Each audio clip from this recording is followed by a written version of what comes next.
A ver, la historia está llena de batallas épicas, ¿verdad? Pero poquísimas son tan extrañas como la que vamos a ver hoy. Es la historia de cómo una nación moderna, con un ejército profesional, le declaró la guerra a un enemigo que nadie se esperaba y, bueno, perdió estrepitosamente. Y aquí viene la pregunta del millón. ¿Contra qué superpotencia se enfrentó el ejército australiano? ¿Un país vecino? ¿Alguna rebelión interna? Pues no, la respuesta es mucho, pero que mucho más alucinante. Sí, se ha oído bien. Contra pájaros. Y no es una metáfora. Es el inicio de uno de los conflictos más absurdos y, a la vez, fascinantes de la historia militar moderna. Venga, vamos a meternos de lleno en este lío. Para entender cómo se llega a declarar una guerra contra la fauna local, hay que viajar a un momento muy concreto, a la Australia de principios de los años 30. Vale, estamos en 1932. El mundo entero se tambaleaba por la Gran Depresión y Australia, claro, no era una excepción. Muchos veteranos de la Primera Guerra Mundial se habían metido a agricultores, intentando ganarse la vida como podían en unas tierras bastante duras y con una economía por los suelos. En la zona de Australia Occidental la situación era ya desesperada. Los agricultores, que estaban al límite, de repente se encontraron con una plaga que amenazaba con llevarse por delante lo poco que les quedaba. El pánico se extendió como la pólvora y la presión sobre el gobierno se hizo, insoportable.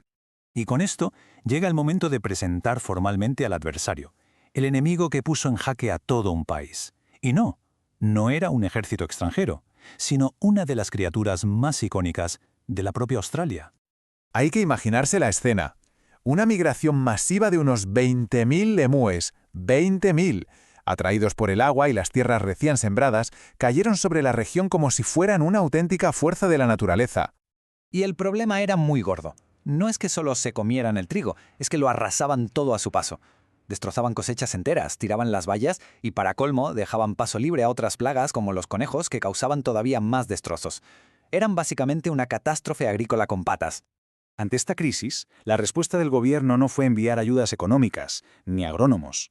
La solución que encontraron fue, digamos que fue un poco convencional. Fue una solución militar. Tal cual, el Ministerio de Defensa aprobó una operación militar con todas las de la ley. Desplegaron soldados de la Real Artillería Australiana para librar una guerra abierta contra los pájaros. La llamaron oficialmente la Guerra del Emú. No es broma. Pensemos un momento en los dos bandos. En una esquina, el ejército australiano, equipado con ametralladoras Lewis y con la experiencia de la Primera Guerra Mundial. En la otra, un ejército de aves que no pueden volar, ¿cierto?, pero que corren a más de 50 km por hora y son unos auténticos maestros del camuflaje. La batalla estaba servida. Los soldados llegaron allí convencidísimos de que aquello iba a ser un paseo. Al fin y al cabo eran profesionales con armas automáticas luchando contra pájaros. ¿Qué podía salir mal? Pues la respuesta es absolutamente todo. Ya empezó la operación. Las ametralladoras Lewis abrieron fuego, escupiendo cientos de balas por minuto. Se gastaron miles y miles de cartuchos intentando emboscar a las bandadas de emúes. Y aquí es donde la historia da un giro surrealista. A pesar de semejante despliegue de fuego, el número de bajas enemigas fue ridículamente bajo. Los primeros informes hablaban de apenas unas pocas docenas de emúes caídos. La efectividad militar era, prácticamente nula. Es que los emúes resultaron ser unos genios de la táctica. En cuanto oían los primeros disparos, ¡pum!, se dispersaban en grupitos pequeños, corriendo en zigzag, haciendo imposible apuntarles. Su velocidad y su habilidad para usar el terreno dejaron a los soldados totalmente descolocados. Y para rematar la faena, el equipo militar empezó a fallar.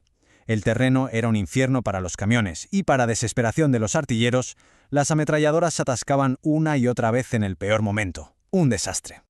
Después de poco más de un mes de fracasos y humillaciones, la operación se canceló. La prensa se estaba riendo de ellos, y el coste de munición era una barbaridad para los resultados que estaban obteniendo.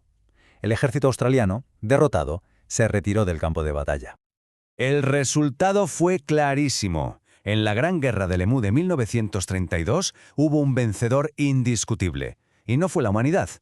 La victoria se la llevaron las aves.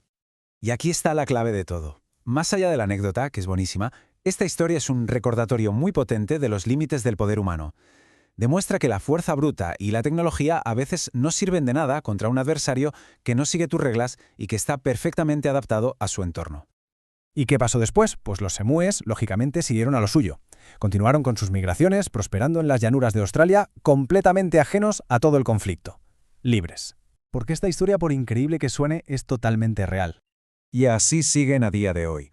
Un testamento viviente de una de las derrotas militares más extrañas y humillantes de la historia. Invictos.